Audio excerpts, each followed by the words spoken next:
હા, અને એનાથી નહીં આગળ મેલડીને જોવી હોય તો મારા રાણપુર તાલુકાનું માલણપુર ગામ છે સાહેબ, અહીં નજીક જ છે, બહુ આખું નથી. આ બધાને ભગવાન માતાજીએ ગાડીઓ આપી છે. કાલે જાજો મેલડી કેવડી હોય, મેલડીનો પાવર કેવડો હોય.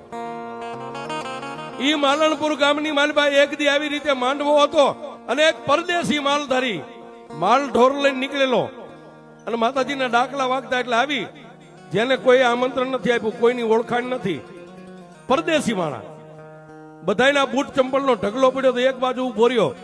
આ મેલડીના ભુવા ધૂણવા બેઠા, રાવણદેવે ડાક વગાડીને માં મેલડીનો આરાધ કર્યો સાહેબ.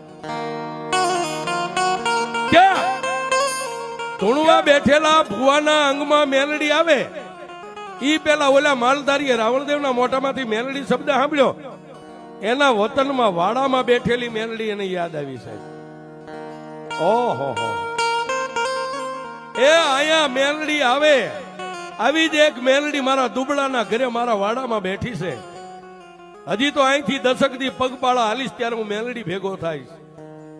સાહેબ ઓરતો કર્યો ને મેલડી આવી. હો, ધૂણવા બેઠેલો ભૂવો ખમા બોલે, ઈ પેલા ઓલો માલધારી બૂટ ચંપલના ઢગલા માથે બેઠો તો એના ખોળિયામાં ખમા ખમા. સાહેબ મેલડી શું કરે એ વિશ્વાસની વાત કરું, વાત બહુ મોટી નથી, નાની છે. એટલે પંચના બધા માણસો કીધું કે ભાઈ જે કોઈ હોય, જે નાતનો હોય, ગમે ગામનો, એને પકડીને આઈ લાવો. માંડવા વચ્ચે બેહેરા, તેથી ભરવાડના ખોળિયામાં મેલડી એટલું બોલી કે મારી વસ્તી, હે બાપ, હે બાપ, આજે હું પરદેશી માલધારીની મેલડી બોલું છું કે તમે દુનિયામાં માગો ઈ નો કરી દઉં તો હું મેલડી નહીં બાપ.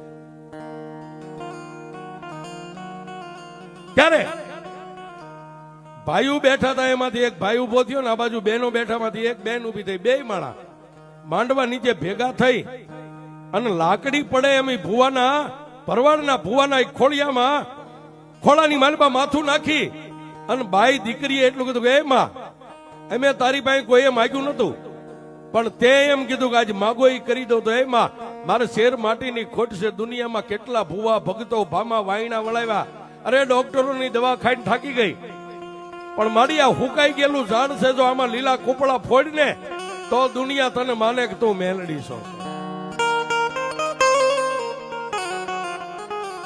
ત્યારે આ બેનના મોઢામાંથી શબ્દ પૂરા થાય અને ભોરડા ભરવાડના ખોળિયામાં મેલડી હતી, ઝારની મુઠ્ઠી ભરી અને એટલું કીધું કે દીકરી, દાઢી મૂછના ધણી જો આહુડું પાડે અને મેલડી કામ કરતી હોય, આજ તું એક મારી અબળા તો ગાયનો અવતાર કહેવાય, દીકરી તું મારી સુંદરીના છેડાને ભીનો કર અને તને તારા દુઃખને નો ભાંગું તો દુનિયામાં હું મેલડી ભાંગું ક્યારે બાપ.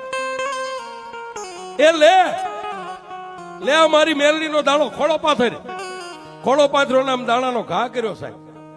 બેટા, મારી મેલડીના હાથમાંથી જેટલા દાણા છૂટ્યા ને, તારા ખોળાની માલિપા જેટલા દાણા એને ગણતી નહીં, તો મારી મેલડીની સામે બેયની દાણા ખાઈ જા. 9 મહિના 13 દીએ દીકરો નો આપું તો તું ભોરડા ભરવાડની મેલડી નહીં સાહેબ. પણ વાતની મજા આવે છે. આ ભુવાના મોઢામાંથી શબ્દ પૂરા થાય, ભાઈ મોઢામાં દાણા નાખે, ત્યાં ઓલા ગામના જે ભુવા હતા કાયમ દાણા જોતા ને, 2-5 ભુવા ઉભા થઈ ભાઈઓ ચડાવીને એટલું કીધું, કોણ બોલે છે? હું મેલડી બોલું છું. માડી તું મેલડી બોલે? એ આ તો પરદેશી છે, કાલ દીવું કે એટલે એના માલ ઢોલ લઈને અહીંથી ગયો જાય અને 9 મહિના 13 દી આ ભાઈ ને દીકરો ન થાય, તમે આને ગોતવા ક્યાં જાય? પાછી મેલડી બોલી, એ મારા માલણપુર ગામની વસ્તી, 9 મહિના 13 દી મારો ભોરડો ભરવાડા ગામને મેકીને નહીં જાય, મારી મેલડીનો બોલ છે.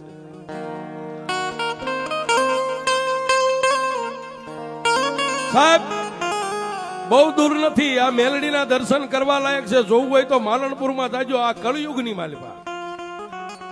પણ સતાય ગામે એટલું કીધું કે એમાં 9 મહિના 13 દી તારો માલધારી આઈ રે, અમારા માલણપુરની બોળી સીમ છે, એનો માલ ઢોર સરશે અને એને ખાવા પીવાનું ખૂટશે તો અમે ગામ મળીને આપીશું. એ નવાઈ નથી, પણ આ બાઈને દીકરો કદાચ થાય તો તે મેલડી આપ્યો છે એની અમને ખબર કેમ પડે? એમાં કદાચ 9 મહિના 13 દી રોકાય, અમે ના નહીં પાડીએ, ખૂટશે તો અમે ગામમાંથી એને અનાજ આપશું, એને ખાવાનું પૂરું પાડશું. પણ 9 મહિના 13 દી આ બાઈને ઉદરમાંથી બાળકનો જન્મ થાય દીકરાનો, પણ એની ખાતરી તે મેલડી આપી એની અમને ખબર કેમ પડે? અને તેથી છેલ્લો શબ્દ મારી મેલડી બોલી ગઈ, માલણપુરની વસ્તી એ આટલા આટલા દાણા આટલા પ્રમાણ આપતા જો તમને વિશ્વાસ ન હોય ને, હવે કોઈ નો કરે હું મેલડી કરું. સાંભળો, એ દુનિયામાં 20 વર્ષની દીકરીથી માંડીને 80 વર્ષની ડોચ્યુને દીકરા થાય એવા તો હજારો માતાજીના પરચા હોય. કોઈને ગાલે લાખું હોય, કોઈને ભુજાએ હોય, કોઈને સાતીમાં હોય, કોઈને વાહામાં હોય. પણ હવે તમારે મારું પ્રમાણ જોઈ છે ને, એ 9 મહિના 13 દી આ બાઈના ઉદરમાંથી દીકરાનો જન્મ થાય અને દાઢી હો તો જન્મે તો એ માનજો કે મેં મેલડી આવી.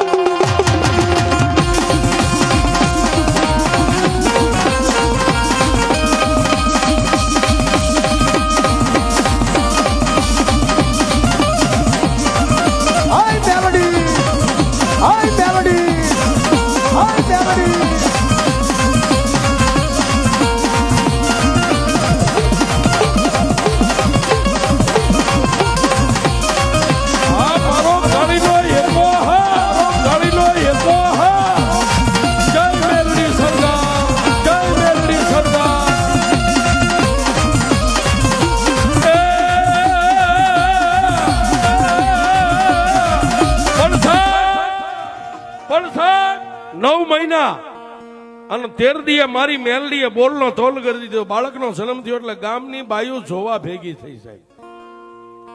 પણ મેલડી બોલી હતી દાઢી હો તો દીકરો સલીમો સાહેબ. છઠ્ઠીના છઠ્ઠા દિવસે અને મેલડી આપે એમાં શું ઘટે? દીકરો બહુ રૂપાળો હતો એટલે એનું નામ રૂડિયો દાઠાળો નામ પાડ્યું. દાઢી હો તો સલીમો હતો, નામ એનું રૂડો પાડ્યું. પછી આખું ગામ એને રૂડિયો દાઠાળો કે સાહેબ, દાઢી હો તો સલીમો હતો. પણ જેને આખી જિંદગી માં મેલડીના નામનો ભેખ પહેરીને માં મેલડીનું ભજન કર્યું સાહેબ,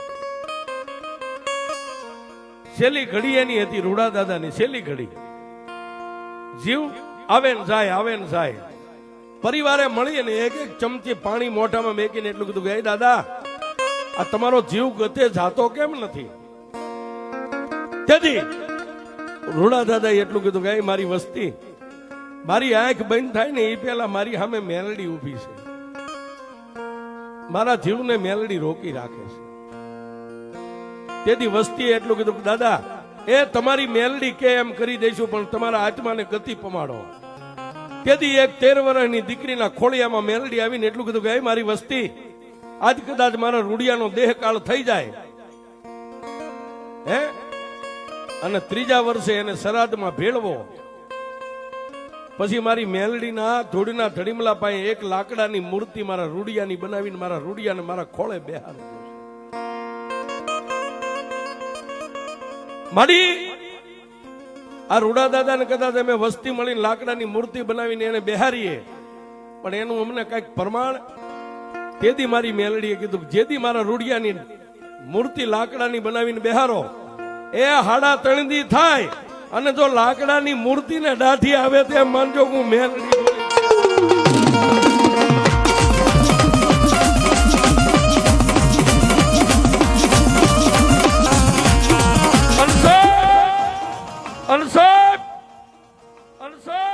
રૂડા દાદાનો રાજુભાઈ દેહકાળ થઈ ગયો, જેના 12મા અને 13મા દિવસે વસ્તીએ મળીને આવડી મૂર્તિ છે 1.5 ફૂટની, અત્યારે હાલ મૂર્તિ છે 1.5 ફૂટની લાકડાની મૂર્તિ મેલડીના ધડીમલા પાસે બેહારી. અને મેલડી બોલી હતી કે 3.5 દીએ લાકડાની મૂર્તિને દાઢી આવી. એ 3.5 દીએ આવી. પણ આ કળિયુગ આ સમયમાં કોઈને જોવું હોય તો જાજો સાહેબ, માલણપુરમાં 12 મહિને આજની તારીખમાં એ લાકડાની મૂર્તિને 12 મહિને દાઢી આવે છે, હજી આવે છે. એટલે અમે કહી છીએ કોઈ નો કરે એવું મેલડી કરે ને કોઈ નો આપે એવું મેલડી આપે. ત્યારે એ મેલડી ના નામ ઉપર ભરોસ રાખો, પછી ના કરે કોઈ વાળ એનો વાંકો. જગથી તારે મારી માતા, એ માં જગથી તારે મારી માતા.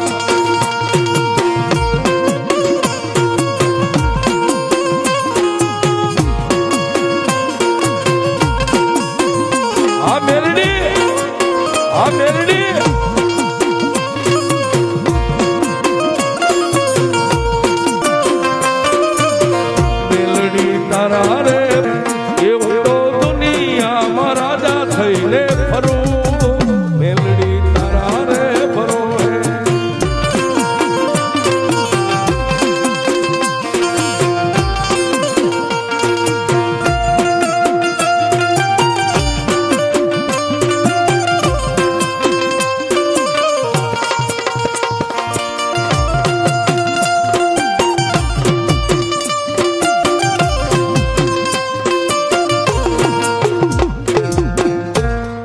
મેલડી માત કી